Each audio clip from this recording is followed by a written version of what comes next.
Bonjour. Avant de rentrer dans le vif du sujet, j'estime important de préciser que... Eh bien j'ai bronzé. Hein, regarde mes bras, regarde ça.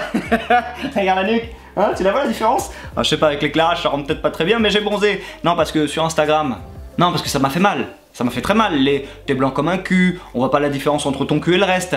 Là tu la vois la différence. Et ne sois pas taquin non plus sur la taille de mes bras. Oui, effectivement, ça fait 2 ans que je vais plus en salle, mon salaud. Alors oui, effectivement, j'ai plus de bras, je m'entretiens comme je peux. Ah, je suis content de te retrouver, fripouille. Bon, attention, là, quand je mets la chemise, ça rigole plus. Les gars, on va pas se mentir, à la base, j'avais pas prévu de revenir avec ça. Non, je comptais revenir avec une vidéo un petit peu plus légère, du style un beauf-moi une question. Si tu ne sais pas ce que c'est, ça apparaît juste ici. Mais là, au vu de la situation actuelle qui ne s'est pas améliorée, j'aurais même tendance à dire au contraire, eh bien, j'estime devoir apporter une fois de plus ma modeste pierre à l'édifice de la résistance citoyenne, patriotique. Comment se fait-il qu'il n'y a aucune campagne de sensibilisation contre l'obésité, en particulier l'obésité morbide? On pourrait se poser la question tout de même, puisqu'aujourd'hui, ce n'est plus un secret, maintenant qu'on commence à avoir du recul sur le Covid, on se rend bien compte que les personnes qui finissent mortes ou en réanimation, ce ne sont absolument pas des trentenaires dans ma situation, c'est-à-dire en bonne santé. Non, ça c'est du bullshit, c'est de la fake news, c'est complètement faux. En effet, puisque la grande majeure partie des gens qui finissent en réanimation, ou hélas qui en décèdent, ce sont les personnes très âgées qui sont touchées, ce qui n'est pas étonnant puisqu'elles sont très âgées, donc forcément par définition beaucoup plus faibles, voire des personnes âgées mais qui ont des pathologies, ou effectivement des gens en état d'obésité. Mais là, bizarrement, je ne vois aucune campagne de sensibilisation. À la télé, dans les journaux, sur YouTube, sur Instagram, etc. Non, c'est toujours « faites-vous vacciner pour protéger les autres, faites-vous vacciner, faites-vous vacciner ». Même si maintenant on commence à être au moyen terme, qu'on commence à avoir du recul, qu'on commence à avoir des données scientifiques qui nous prouvent que le vaccin n'empêche absolument pas d'attraper le Covid et encore moins de le transmettre. Mais à part ça, c'est toujours le truc miracle. Mais bref, Macron ne change pas de discours, il ne lâche pas l'affaire avec son vaccin. C'est la seule campagne de sensibilisation que nous avons, comme je l'ai dit à la télé et autres, c'est sur la vaccination. Par contre, je ne vois aucune campagne de sensibilisation sur l'obésité, puisque maintenant qu'on sait... En même temps, on va pas se mentir, ça fait déjà des je ne sais combien de centaines d'années qu'on sait qu'une personne en état d'obésité, et encore plus en état d'obésité morbide, c'est pas très positif. Malgré ce que certains Américains peuvent te faire croire hein, aujourd'hui, non mais il faut de tout, tout est beau, tout est bien, tout... Non, je le rappelle pour ceux qui ne le savent pas, j'ai été coach dans les salles de sport pendant près de 10 ans. Donc des gens en état de fort surpoids et d'obésité, j'en ai eu. Donc il y a un moment aussi, ça faut arrêter aussi avec ça.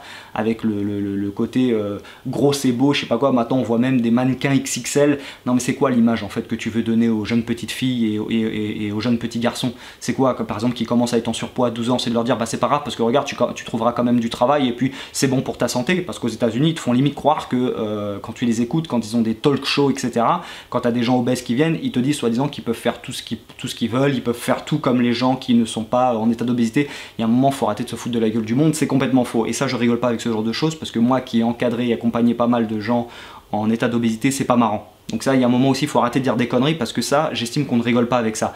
Quand tu es en forte obésité, bah déjà...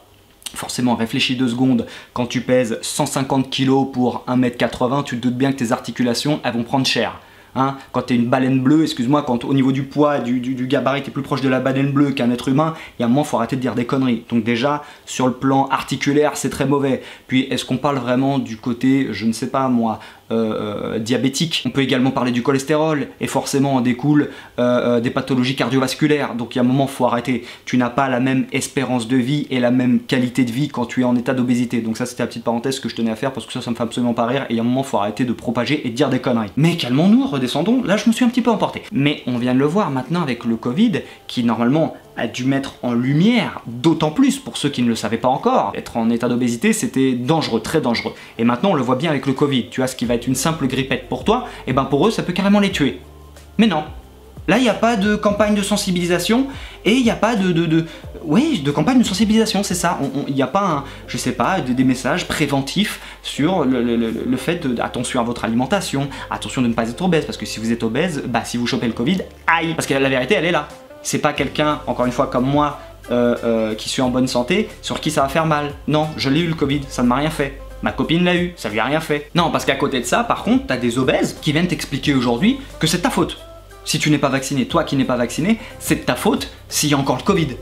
C'est toi le fouteur de merde. Alors, déjà, ça c'est... Attends, là il y a un truc qui tourne pas rond parce que... et je l'ai déjà expliqué dans cette vidéo qui apparaît juste au-dessus. Mais pourtant, si ton vaccin il est super génial et qui t'empêche d'attraper le Covid et qui t'empêche de faire des formes graves, bah alors qu'est-ce que ça peut faire si moi je suis pas vacciné? Puisque de toute façon, si toi t'es vacciné, tu peux plus aller en réanimation grâce à ton super vaccin miraculeux. Alors il n'y a plus de problème, c'est contradictoire là ton discours. Mais hormis le fait d'être contradictoire, c'est surtout que c'est l'hôpital qui se fout de la charité venant de personnes obèses. Comme cette personne. Le nombre de primo-vaccinés chute de façon absolument préoccupante. Donc, moi, c'est simple. Les non-vaccinés, ce sont des dangers publics pour les autres. Donc moi, j'ai une démarche qui est très claire, c'est je fais tout pour en faire des parias de la société. C'est-à-dire que vous ne voulez pas vous faire vacciner, vous mettez la vie des autres en danger. Et vous mettez la vôtre aussi, mais ça on peut pas vous le reprocher. Eh ben, vous ne bénéficiez pas des mêmes droits que les autres citoyens. Donc il y a un moment où la connerie, ça suffit. L'obligation, convaincre, on voit bien que ça sert à rien. Tous les gens qui défilent sur notre antenne, qui ne veulent pas se faire vacciner, ils sont de plus en plus irréductibles au fil des jours, avec des arguments de plus en plus nuls. Et j'espère que ceux qu'on aura aujourd'hui, ils auront un peu plus de biscuits que on sait pas dans 15 ans ce que ça va donner, etc. Moi je les attends là. Appelez, appelez, téléphonez, et on vous vaccinera de force. Moi, je vous ferai emmener par 2 policiers au centre de vaccination. Parfaitement. J'espère que t'es pas sérieux. Si, je suis très sérieux. Il faut aller les chercher avec les dents. Et avec les menottes s'il faut. Ça va, calme-toi, calme-toi. Oui, là, ça m'énerve. Excuse-moi, faut que tu te calmes un tout petit peu. Premièrement, concernant les biscuits, comment veux-tu qu'on ait des biscuits à ramener puisque tu les as tous bouffés? Deuxièmement, un obèse donnant des leçons de morale sur la santé, c'est tout de même assez cocasse. Troisièmement, les non-vaccinés sont des dangers publics pour les autres, concernant leur santé. Une fois de plus venant d'un homme en état d'obésité morbide, c'est assez ironique, car cet homme peut faire à tout moment une crise cardiaque, donc possiblement en voiture, et de ce fait, mettre la vie des piétons ou autres conducteurs en danger. Alors, selon ces propos, nous devons donc en toute logique aller le chercher, menotté bien sûr, et le ramener dans un centre d'amaigrissement. Sinon, eh bien il ne pourra plus bénéficier des mêmes droits que les autres citoyens. Et quatrièmement, lui, il s'en fiche des répercussions du vaccin dans 15 ans, car au vu de son surpoids, il sera sûrement déjà mort d'ici là.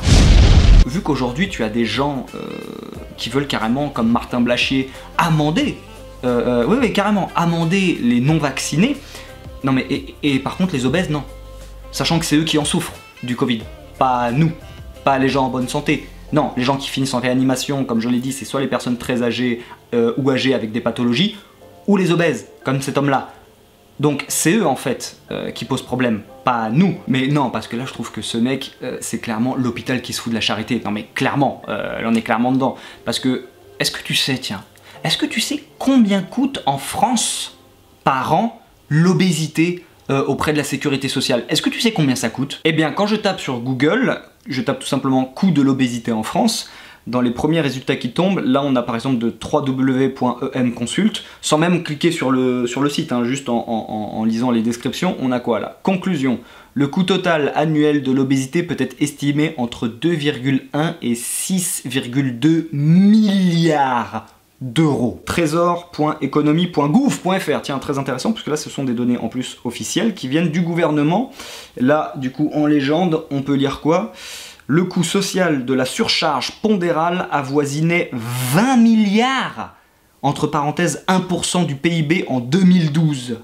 Mais par contre, des gens qui coûtent des milliards à la sécu, comme les obèses, non, par contre, eux, ils peuvent nous donner des leçons, mais eux, c'est pas grave. Non, là, il n'y a pas de souci. Ou encore une fois, par exemple, les gens qui sont alcooliques ou fumeurs et qui vont avoir des cancers, parce que là, il y a bien plus de morts de cancer que de gens qui meurent du Covid. Mais non, ça, c'est pas grave. Mais encore une fois, voilà, l'alcool, le tabac, il n'y a pas de souci. Ça, on peut y aller. Tu vois ce que je veux dire? Ça, c'est pas grave. Aujourd'hui, le réel problème, c'est le Covid.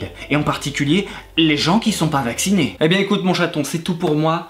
Je t'invite, comme à l'accoutumée, à mettre un petit like, à commenter et à partager cette vidéo. Et comme à l'accoutumée, tu ne le feras pas. Allez, bisous.